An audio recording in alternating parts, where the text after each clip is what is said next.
Welcome to मैकजोना। इस video में हम रीजनरेटिव रैंकिन साइकिल का एक प्रॉब्लम सॉल्व करेंगे। तो let's start. Consider a steam power plant operating on ideal regenerative Rankine cycle with one open feed water heater.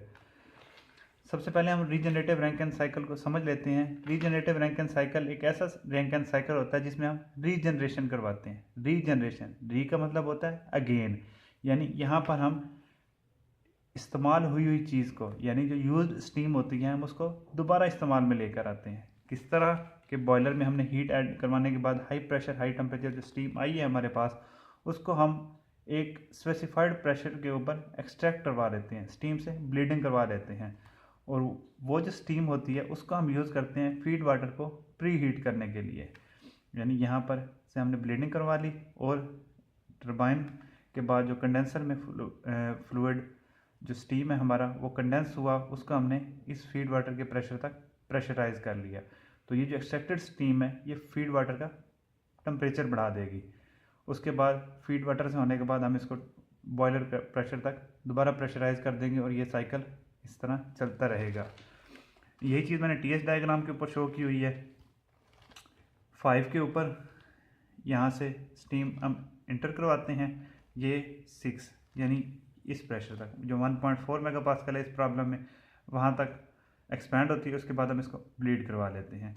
बाकी जो स्टीम होती है वो continues to expand in the steam turbine, then it goes to the condenser, after that it is pumped till the pressure of this open feed water heater. Open means direct mixing हो गई extracted steam की और feed water की, ये saturated liquid में convert हो जाता है। उसके बाद यहाँ पर हम इसको दोबारा प्रेशराइज कर देते हैं till the boiler pressure.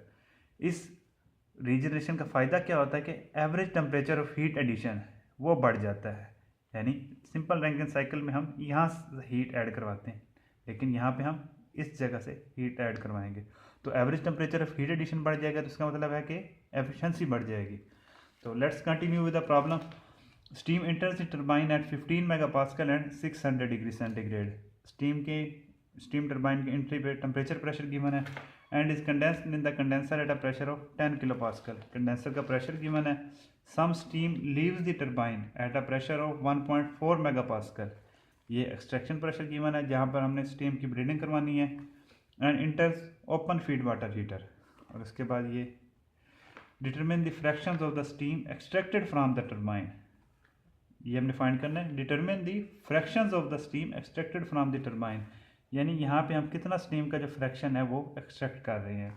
And thermal efficiency of the cycle, और इस साइकिल की हमने थर्मल एफिशिएंसी फाइंड करनी है। दोस्तों यहाँ हम ईजीनेस के लिए 1 kg ऑफ स्टीम एज्यूम करेंगे वो फ्लो कर रही है। तो यहाँ पे जो हमने एक्सट्रैक्ट करवाया वो हम कह लेते हैं वाई है। वाई फ्रैक्शन हमने एक्सट्रैक्ट करवाई है, ये हमने फाइंड करनी है। और y फ्रैक्शन हमने यहाँ पे एक्सट्रैक्ट करवा ली, तो जो बाकी बचेगी वो 1 में से y हम निकाल देंगे, यानी 1 minus Y that will continue to expand. तो और हमने निकालना है इसमें thermal efficiency of the cycle. तो दोस्तों आप जानते हैं कि थर्मल एफिशिएंसी हम निकाल सकते हैं नेटवर्क ओवर क्यू इन की मदद से। अब नेटवर्क हम कैसे निकाल सकते हैं? नेटवर्क का मतलब है कि हम टरबाइन के आउटपुट वर्क में से इस पंप का और इस पंप का वर्क माइनस कर देंगे। लेकिन यहाँ पे हमें थोड़ी सी एहतियात करनी होगी कि यहाँ पर मैस फ्लो रेट्स डिफरेंट हैं डिफरेंट सेक्शन में। यानी इस पंप के लिए जो हमारे पास मैस फ्लो रेट है वो 1 माइनस वाई है, तो हम वो 1 minus Y work of pump 1 और पंप 2 का जो वर्क है यहाँ पर 1 माइनस वाई और वाई ये मिल जाएगा, तो टोटल मैस दोबारा 1 हो जाएगा। तो ये वाला जो पंप 2 होगा ये 1 kg ऑफ स्टीम को हैंडल कर लेगा। तो यहाँ से हमने वर्क नेट निकालना है और इसी तरह हमने क्यू इन निकालना है। क्यू इन हम निकाल सकते हैं, क्यू इन यानी जिस पोर्शन में हमने हीट ऐड करनी है, H5 माइनस H4। टरबाइन का वर्क हम निकाल सकते हैं, turbine output work of turbine वो होगा H5 माइनस H6 तक।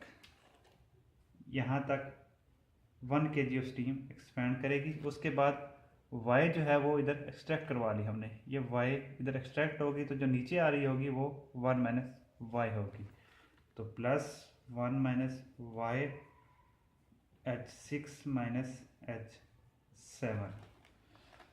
तो दोस्तों यहाँ से अगर मैं ये नेटवर्क फाइंड कर लूँ और क्यू इन फाइंड कर लूँ तो मैं ये हमारा जो रिक्वायर्ड है थर्मल एफिशिएंसी और फ्रैक्शन फाइंड करना, ये मैं आसानी से फाइंड कर सकता हूँ। अब जो गिवन डाटा मैं उसको यूटिलाइज करते हुए ये चीज़ें फाइंड करने की कोशिश करता हूँ। मेरे पास स्टीम टरबाइन के इनलेट पे प्रेशर्स और टेम्परेचर गिवन है। Pressure at point 5 is 15 megapascal and temperature at this point is 600 degree centigrade. तो इसके अगेंस्ट मैं सुपर हीटेड रीजन में जाकर इंथैल्पी की वैल्यू देख लेता हूँ, ये आएगी 3583.1 किलो जूल पर केजी। और इसी तरह मैं एंट्रोपी की वैल्यू भी देख लेता हूँ, ये आ जाएगी 6.6796 किलो जूल पर केजी केल्विन। ये आप सुपर हीटेड रीजन में जाकर देखेंगे। उसके बाद 5 के बाद मैं 6 की पे वैल्यूज़ नोट कर लेता हूँ।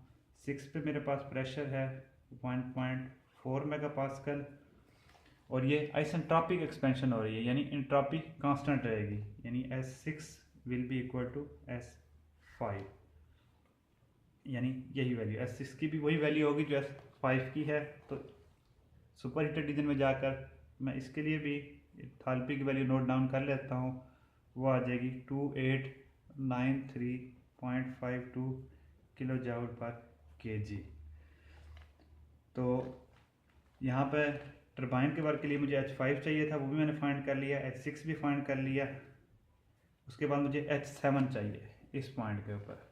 प्रेशर एट पॉइंट 7 मुझे मालूम है ये 10 किलो पास्कल है और ये सैचुरेटेड लिक्विड रीजन है। डोम के अंदर ये जो रीजन होता है इसको हम सैचुरेटेड लिक्विड रीजन कहते हैं। इसके अगेंस्ट जाकर मैं HF और HFG की वैल्यूज नोट डाउन कर लेता हूँ। HF है 191.81 किलो जूल पर केजी, HFG की वैल्यू आती है 2392.1 किलो जूल पर केजी। इसी तरह SF की वैल्यू आएगी, यानी एंट्रोपी की वैल्यूज़ वो आती हैं 0.6492 किलो जूल पर केजी केल्विन और SFG की वैल्यू आ जाएगी 7.4996 किलो जूल पर केजी केल्विन। तो इस पॉइंट के ऊपर मैं एंथैल्पी की वैल्यू निकालनी है तो पहले मैं एंट्रोपी की वैल्यू निकाल लेता हूँ। S7 या आइसेंट्रोपिक एक्सपेंशन हो रही है होके आ रही है तो S5 और S7 बराबर होंगे, is equal to SF plus X7 SFG। SFG की मैं ये वैल्यू यूज़ करूँगा, SF की ये वाली, और S5 की वैल्यू मैं यूज़ करूँगा ये वाली। तो मेरे पास यहाँ से क्वालिटी की वैल्यू आ जाएगी X7 इज इक्वल टू 0.8041। इसी तरह मैं एंथैल्पी की वैल्यू फाइंड कर लूँगा, S7 is equal to HF plus X7 HFG। तो इस पॉइंट के ऊपर मेरे पास जो एंथैल्पी की वैल्यू आ जाएगी, H7 मेरे पास आता है 2115.3 किलो जूल पर केजी। तो H7 भी मैंने निकाल लिया। उसके बाद Q इन के लिए मुझे H5 मेरे पास ऑलरेडी है, H4 की मुझे चाहिए, H4 ये वाला पॉइंट है जी। उसके साथ मैं साथ पंप की वैल्यू पंप का वर्क भी फाइंड कर लेता हूँ। Work done for pump 1, specific volume at point 1 into P2 minus P1। Specific volume जो पॉइंट 1 पर है, इस पॉइंट पर ये सैचुरेटेड लिक्विड है तो मैं यहाँ पे ये वैल्यू फाइंड करूँगा, nu F at 10 kilopascal. तो इसकी वैल्यू आ जाएगी 0.00101 मीटर क्यूब पर केजी। दोस्तों अटेंशन प्लीज़, यहाँ पे एक चीज़ नोटिस करने वाली है कि यहाँ पर मैं मैस फ्लो रेट का कोई जिक्र नहीं कर रहा। उसकी वजह ये है कि यहाँ पर जो मैं अपना कंट्रोल वॉल्यूम कंसीडर कर रहा हूँ वो सिर्फ पंप के लिए कंसीडर कर रहा हूँ, लेकिन जब मैं पूरे साइकिल को देखूँगा, जब मैंने पूरे साइकिल की एफिशिएंसी निकालनी होगी तब मुझे मैस फ्लो रेट्स कंसीडर करने पड़ेंगे। यहाँ पर जो पर यूनिट मैस में कंसीडर कर रहा हूँ, लेकिन जब मैं पूरे साइकिल को देखता हूँ तो हर साइकिल में मैस फ्लो रेट डिफरेंट है। लेकिन यहाँ पर मैं पर केजी ले रहा हूँ। तो स्पेसिफिक वॉल्यूम की ये वैल्यू आ गई। प्रेशर एट पॉइंट 2 ये 1.4 मेगा पास्कल यानी 1400 किलो पास्कल हो जाएगा और 10 किलो पास्कल। यहाँ से मैं वर्क डन ऑफ पंप 1 निकाल लूँगा और उसकी वैल्यू आ जाती है work done of pump 1 1.4039 kilo joule पर केजी। इसी तरह मैं पंप 2 का वर्क निकाल लेता हूँ। Work done for pump 2 is equal to specific volume at point 3 पर। जिस तरह मैंने 1 के लिए निकाला इस तरह यहाँ पे प्रेशर हो जाएगा 0.4 माइनस 0.3। स्पेसिफिक वॉल्यूम न्यू 3 होगा nu F at 1.4 megapascal और इसकी वैल्यू आ जाएगी, ये आप सैचुरेटेड लिक्विड रीजन में जाके देखेंगे 0.001149 मीटर क्यूब पर केजी।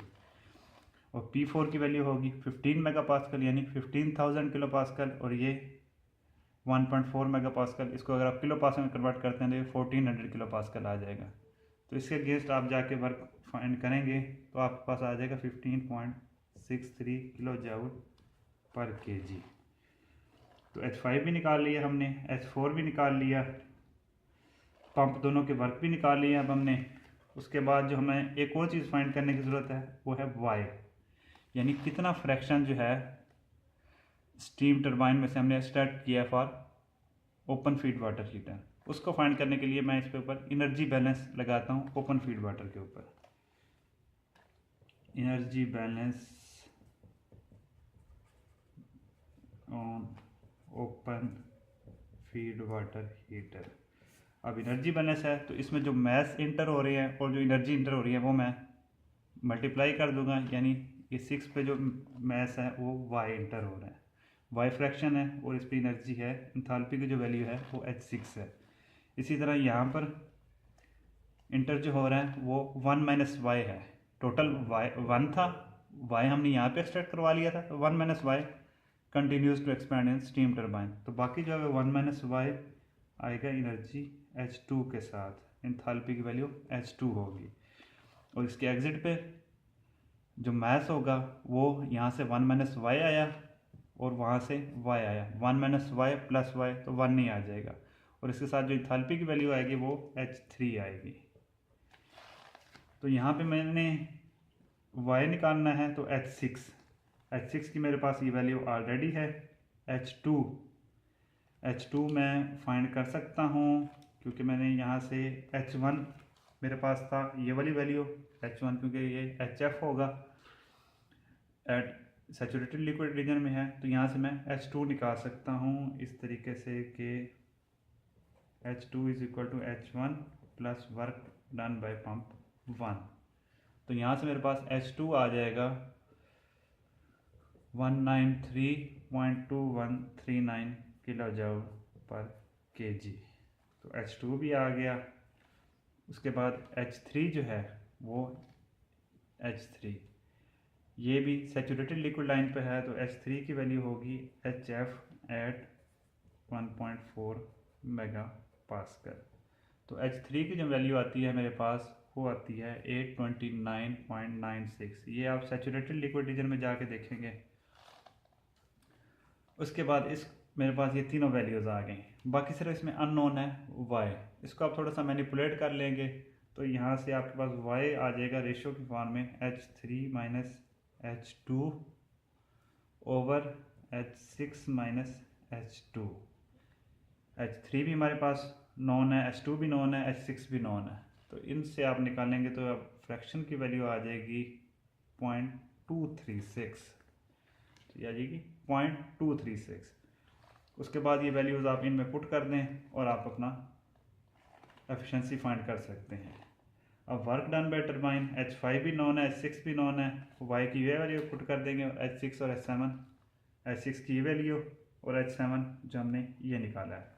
तो यहाँ से टरबाइन का आउटपुट वर्क आ जाएगा 1284.14 किलो जूल पर केजी। इसी तरह